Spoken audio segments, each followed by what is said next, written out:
Hey nerdlings, Nick Lotus84 back with another episode of Asagao Academy with UltimateCarl. Hey.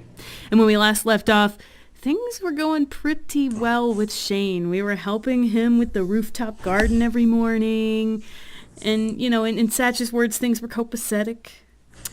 But we're about to walk into class together late, and so we're both a bit concerned, I think, that we're going to get some razzing from the peanut gallery. Plus, things are going a little too well with Shane. The other shoe's going to drop pretty soon, I think. Yeah, but bad that has to happen. I mean, we're in the third act, so we gotta reach our climax at some point. Of course, it seems it's been a huge roller coaster with Shane thus far. Yeah. But speaking of the fact that we are close to the end of this route, taking a poll to decide which route we're playing next. There's a link to that poll in the description.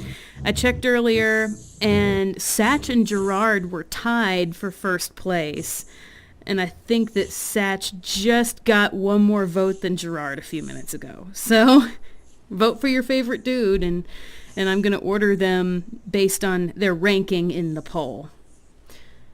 All right, time to face the music. Let's go into class together, late, with Shane. As we neared the door, John poked his head out. Aww. Was he cooing at us? It almost seemed like he was imitating Jacques. Speaking of Jacques, where is Jacques? Jacques' not even a pigeon. Why is he cooing? Shane narrowed his eyes. What? John slid into the classroom as we approached. Miss Shizuka must not have been in yet. Shane and I walked into the classroom together, so relieved to be on time that we didn't give the action much thought. But right on cue. Ooh. And of course, I'm not anybody's voice here. Shane stopped in the doorway, arms crossed. Really? Gee, you two are together an awful lot lately, don't you think? You could call them a duo, or maybe even a pair, or a couple. Ooh. There was something about what they were saying that seemed rehearsed. Like they knew. Shane's glares could have pierced metal. I didn't think the others minded. Come to think of it, I don't think this is a recent development. I do believe you're correct. This strange togetherness has been going on for a while now, hasn't it? Ooh. Shane stepped to my side and leaned into my ear. Ignore them. John's eyes glittered as he watched Shane pull away. He whistled. I can't whistle, so... That's alright. Sharing sweet nothings already? Ho, ho. Yes, perfect. And he's doing random bird noises. Burbiness! Guys, really, that's enough. Sorry, Hannah. You gotta admit, you two have been together an awful lot lately. If people didn't know any better, they might get a few ideas. Oh, like what? Making a Union Jack out of Nintendo Power clippings? Thanks a lot. Whose side are you on here, buddy? Ian nudged John in the side. Oh, right. John lifted his arms over his head, then brought them down slowly, exaggeratedly, to rest on my shoulders. Dramatic. Especially for the president of the drama club. Mm-hmm. Hannah, in honor of your solving the most difficult of puzzles. Oh my god! Wow. This is perfect. Are we about to get their blessing? He shot a look at Shane, who balked. That is, yeah. He's not happy. We hereby crown you an official puzzle master. Hope this gets us some tournament points. Yay! Oh neat! What does that mean? Nothing, really. Oh, well, psh. Oh. Shane sighed, then bypassed them on the way to his seat. Might want to stop. Shizuka's coming. As we scrambled to our desks, I couldn't help but feel something was off. They might be calling me the puzzle master, but I felt like this puzzle was far from solved. Of course, because we can't have just, like, undisputed harmony with Shane for too long without him getting pissy about something. We gotta have at least one other situation where one of us, like, totally misinterprets something, and it could be totally easily solved by just, like, talking, but somebody's gonna run away. And I bet this is gonna be it, because we're back on the roof. Of course, dramatic shit. Shane? Yes, Hana? He didn't even look up, so absorbed he was in transplanting a bunch of lilies from one box to another. Well, look at our cute little green thumb boyfriend, who won't say he's our boyfriend. I realized today I don't know much about you. Shane made no move to respond, as expected.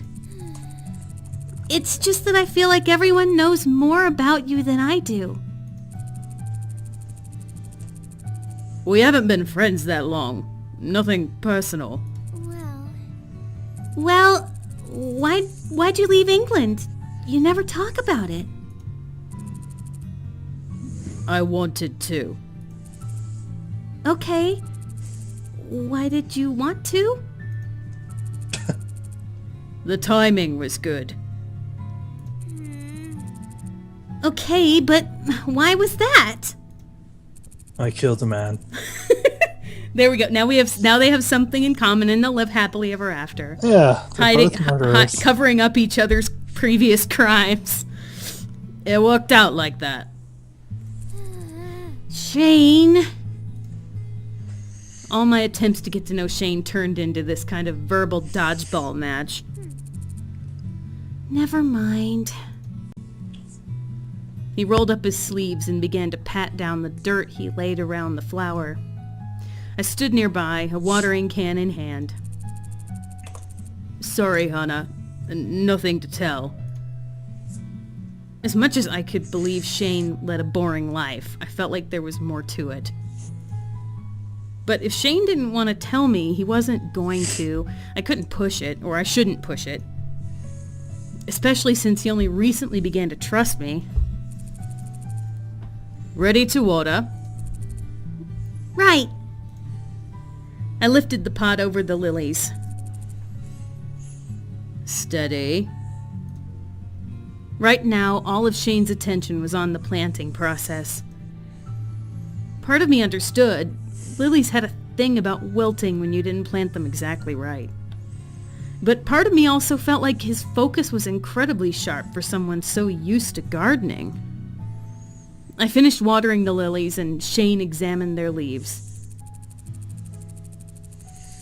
I'm gonna go get some fertilizer from the art closet.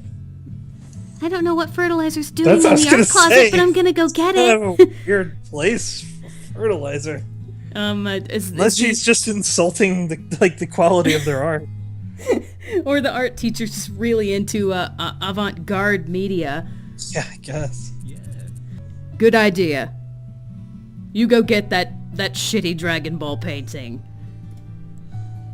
The art closet was the biggest supply closet in the school, so that was where Shane put his fertilizer. Okay. To the art students' frustration. Oh, there we go. Okay. To the art students' frustration. Well, of course. Why do you don't want your art supply room to smell like poop? Well, maybe it's not poop fertilizer. I don't know. Yeah, you could use like compost. Yeah, but even that would smell bad. I charged down the staircase and down into the hallway, only to be immediately accosted. Oh dear, by whom? Hana. John called to me from halfway down the hall, Jimmy glaring next to him. Oh no, what's little Jimmy mad about? Help me enlighten Jimmy. This kid here doesn't think Cole is the best character in Stephen Wow. Awesome. Doesn't think Cole is the best character in Steven Galaxy. Oh, it's Steven Universe. Okay. Steven Universe is actually That's right. really, really great, but That just made me laugh a lot. Yeah. Okay, I wonder. I keep forgetting that this game is as recent as it is. Yeah, I know. I wonder. I don't know who Cole is supposed to be here. It could be anybody. It doesn't matter. They're best girl. So Yeah. that's because Mirror is the best. Awesome. See, I've seen a little bit of Steven Universe, but not enough to get who it's these so characters good. are supposed to be. Well, I mean, I don't think they're supposed to be anybody, but... Oh, okay. I know who Mirror is supposed to be. You see this, Hana? Jim likes the inanimate object. There's a character who's stuck in a mirror when she first shows up. Okay. I don't know who Cole is supposed to be. I'm guessing Cole is probably supposed to be Amethyst. Possibly. Because she's like the artificially created one. I don't know. Oh, okay. Cole isn't alive either. None of them are.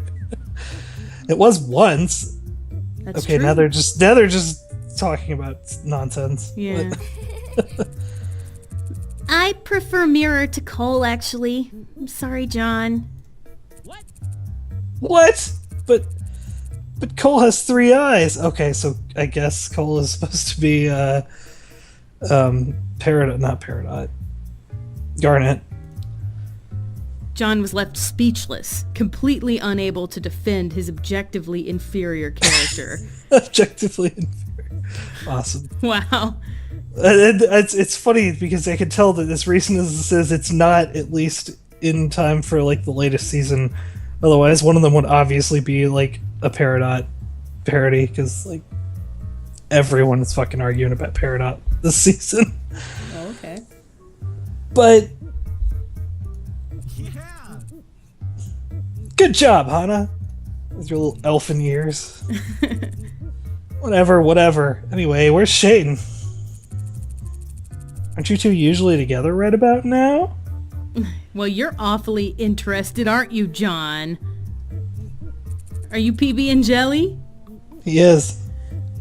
Really? What's this about? I glared at the both of them, not deigning to give John the satisfaction of being flustered. I'm going to grab something, that's all. Sure. I'm sure that's all it is. John chuckled and I resisted the urge to punch him. But then a thought occurred to me. If John was close enough to Shane to make fun of him... You and Shane are good friends, right? Well, you asked for his help once before. Hana. Yeah, I know, right? Yeah, he's probably one of my best friends. Why? Yeah, we're such good friends we kiss sometimes. In fan art. Yep. I wanted to know more about Shane, but obviously if Shane didn't want to tell me, I wasn't supposed to know. But Shane didn't seem like he would ever tell me or anyone else. He didn't seem the type to talk about himself. Couldn't I just ask John? Okay, no. We're not doing this. We're not going behind Shane's back and asking shit. Yeah, I mean... Because I know that will piss him off. Yeah. If it gets back to him, it will piss him off. So, no. Nothing. Forget about it. If you say so. Really, it's fine. I didn't want to pry or be nosy. If Shane found out that I knew because John told me, it would be a breach of trust. Not to mention John would probably get in trouble too. But that didn't stop me from wanting to know.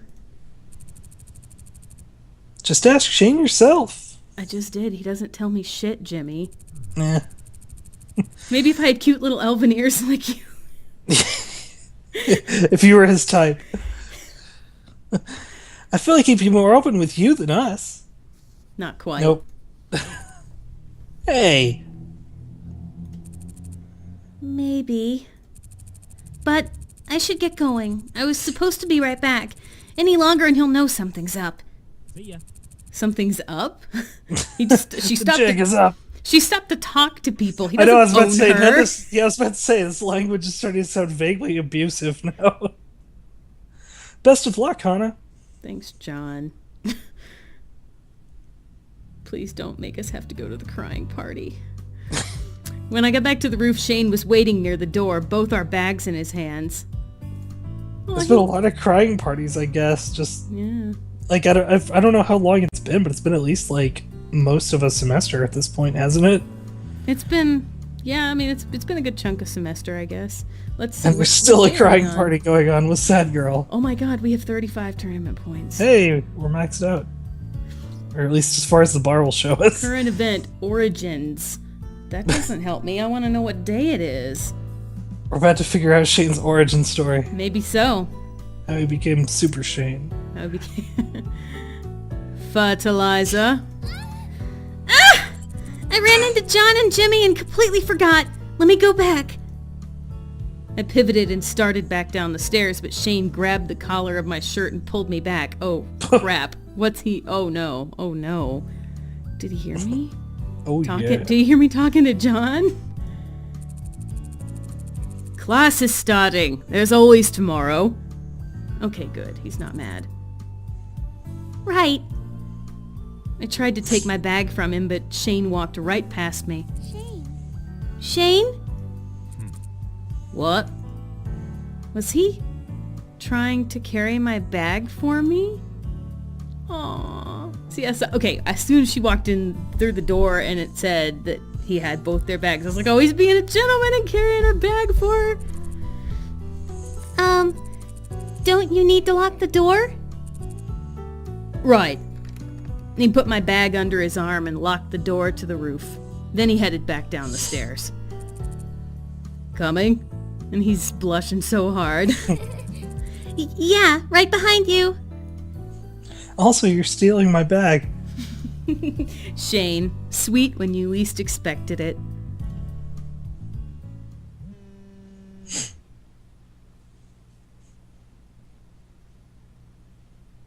Rooftop.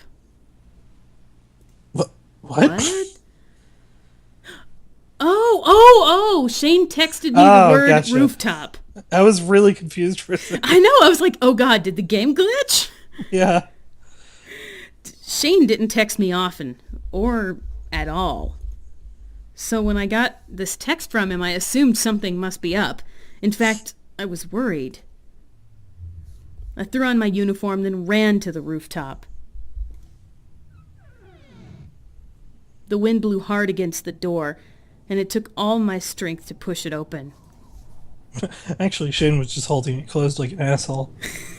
Sweet when you least expect it, and a total jerk every other time. Shane sat alone on a bench, staring wistfully into the skyline. I rushed to his side. Shane, are you okay? It's not like he looked like he was gonna jump. Yeah.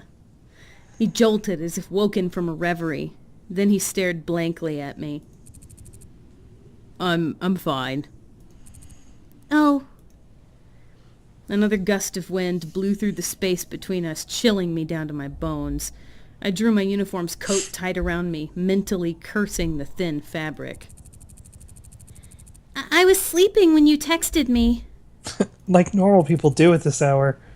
Oh, sorry. He didn't seem to want to say anything else. Finally, I sat next to him. As I did, he scooted an inch away. I sighed, my breath turning into fog in front of me. It's cold out tonight. Yeah. We sat in silence for a few moments. Shane didn't seem cold at all. But then Shane also had his normal boots jacket. Those things look toasty as heck. They do look comfy. How was your night? Fine. I nodded slowly. Why did he call me up here? He wasn't giving me anything to work with. Anything specific I can help with? Not really. I just wanted to see if you'd come when I texted you. Good job. Oh. You can go now. You can go now. I just wanted to see how much control I have over you. Well, that's good, I think. I trailed off, fiddling with a loose string on my sleeve. I'd have to cut it off later. Yeah. My teeth chattered and I grit them to stop from making noise. It was still up on the rooftop. There was no sound aside from the wind cutting across the edges of the building. Asagao was far enough away from the city and the streets that it was almost like being in another world, an oasis of nature and academia. Now that I thought about it, that was probably intentional. The silence was nice, but it really was freezing out. He wasn't saying anything. I was dying of cold, and I was starting to lose my patience. I closed my eyes and took a few deep breaths. I think I'm gonna head back to the dorms. Wanna come with? Shane shook his head. Dot. All right. Well, I'm heading in. I looked meaningfully at him. Okay. Well, what the hell was the point of that? All right. See you in class. I stood, my knees creaking, and started away. But Shane grabbed my hand. Almost instantly, he released it. Okay. No. You're being rude. Excuse you? You're the one who woke my ass up and called me to the roof, and you're not talking. What is this nonsense? I mean, I understand up until this point, but I wouldn't call them rude. Like, I mean, I've done that. Like, sometimes I just want to be with somebody, you know, but I don't have anything to say. But I'm not going to blame them if they want to leave. No. When I don't say anything. No. What? Shane never spoke so directly to me or to anyone in such an insulting way. I was trying to talk. Aww. I didn't experience any of that trying. You weren't saying anything. How's it my fault? How am I the one being rude? I couldn't think of anything to say. Oh. Oh my God, he's so adorably befuddled. He looked away, his head dropping onto his chest. Oh. He really did seem kind of sad. You don't know me well, right? Maybe I can fix that. I sat back down on the bench, closer to Shane. This time, he didn't move away. And on the next episode, looks like we're about to find out some more about our grumpy bum. He's finally going to open up to us. Until next time. About those murders. About those murders. Until next time, thanks for watching. See ya.